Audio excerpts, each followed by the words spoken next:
America అధ్యక్షుడు Donald Trump కి Qatar రాజకుటుంబం విలాసవంతమైన బోయింగ్ 747-8 విమానాన్ని బహుమతిగా అందిస్తోంది.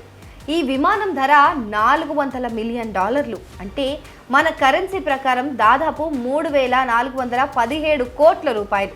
అయితే ఈ విమానాన్ని ట్రంప్ బహుమతిగా ఆశించడం పైన యుఎస్లో తీవ్ర విమర్శలు వెల్లువెత్తుతున్నాయి.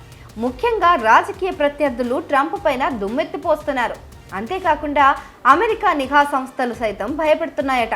అమెరికా రక్షణ సంస్థలు విదేశీ గిఫ్ట్లపైన ఎప్పుడూ అనుమానపు చూపు చూస్తాయి. కాబట్టి ఈ ఖతార్ ప్లేన్ ప్రెసిడెంట్కి ఎంతవరకు సేఫ్ అని ఆలోచిస్తున్నాయట. అయితే ఈ విమర్శలు, నిఘా వర్గాల అనుమానాలు, మీడియా ప్రశ్నలు ట్రంప్ను చికాకు పెడుతున్నాయి. అందుకే అందరికీ ఒక్క సోషల్ మీడియా పోస్ట్తో ట్రంప్ సమాధానం ఇచ్చేశారు. ఇంత మంచి గిఫ్ట్ను తీసుకోకపోవడానికి నేనేమైనా ఫూల్నా అంటూ ఘాటుగానే స్పందించారు ట్రంప్.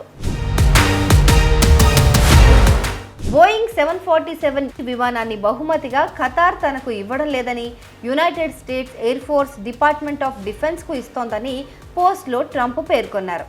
తమ కొత్త బోయింగ్ విమానాలు డెలివరీ కావడానికి ఆలస్యమవుతోందని, అప్పటి వరకు బహుమతిగా వస్తోన్న విమానాన్ని తమ ప్రభుత్వం తాత్కాలికంగా వాడుకుంటుందని స్పష్టం చేశారు. ఒక దేశం మనకు విమానాన్ని ఉచితంగా ఇస్తున్నప్పుడు ట్యాక్స్ పేయర్ల $100 మిలియన్ల ఎందుకు వృధా చేయాలని ఆయన ప్రశ్నించారు. ఈ డబ్బును అమెరికాను మళ్లీ అగ్రస్థానంలో నిలబెట్టడానికి వాడుకోవాలని సూచించారు. మన దేశానికి ఇస్తున్న ఈ గిఫ్ట్ను ఫూల్ మాత్రమే యాక్సెప్ట్ చెయ్యడు అంటూ తనదైన శైలిలో పంచిచ్చారు.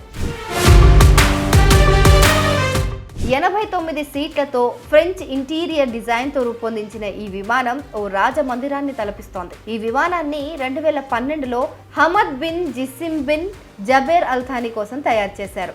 ఆయన ఖతార్ ప్రధానిగా, ప్రభుత్వ వెల్త్ ఫండ్ అధిపతిగా విధులు నిర్వహించారు. ఈ విమానం పూర్తిగా క్రీమ్, తెలుపు రంగులతో తీర్చిదిద్దారు. దీని ఇంటీరియర్ను పారిస్కి చెందిన ఆల్బర్టో పింటో రూపొందించారు. అత్యంత విలాసవంతమైన తాయ్పింగ్ రంగ్స్ కార్పెట్లను వాడారు. దీనిలో అలెగ్జాండర్ క్లాడర్ ఆర్ట్ వర్క్ను వాడారు.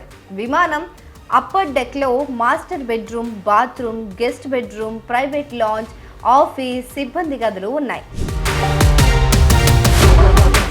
ఈ విమానం ఎంత విలాసమైందైనా దీనిలో సాంకేతికపరమైన భద్రతా ఆందోళనలు వ్యక్తమవుతున్నాయి.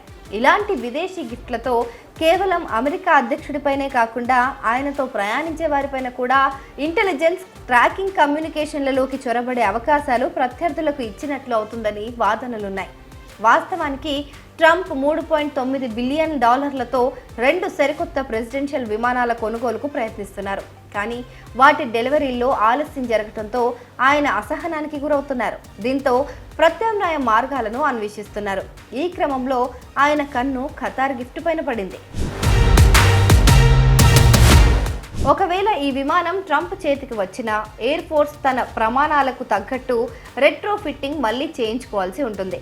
దాడులు, పేలుళ్లను తట్టుకునేట్లు దాని ఉపరితలాన్ని ఖచ్చితంగా దృఢంగా తయారు చేయించుకోవాలి. గాల్లోనే రీఫ్యూలింగ్, సీక్రెట్ కమ్యూనికేషన్లు, ఆయుధ వ్యవస్థలను అమర్చాల్సి ఉంటుంది. ఇక ఈ విమానంలో ఎటువంటి ట్రాకింగ్ పరికరాలు, నిఘా వస్తువులు లేవని నిర్ధారించుకునేందుకు రక్షణ శాఖ అధికారులు అణువణువున క్షుణ్ణంగా తనిఖీ చేయడానికే కొన్ని నెలల సమయం పట్టొచ్చు. వాస్తవానికి ఎయిర్ ఫోర్స్ 1 తయారీ కన్నా దీనికే అధిక సమయం పడుతుందని CIA మాజీ అధికారి ట్రాయ్ పేర్కొన్నారు. అయితే ప్రస్తుతం ట్రంప్ ఎవరి మాట వినే పరిస్థితుల్లో లేరు. గిఫ్ట్ ఇస్తుంటే తీసుకోవడం మానేసి ఈ పనికి మాలిన మాటలు ఎందుకని అందరినీ ఆయన ఆడిపోసుకుంటున్నారు. కాబట్టి మిత్రదేశం ఖతార్ నుంచి ఆయన విమానం తీసుకోవడం ఖరారైనట్టే.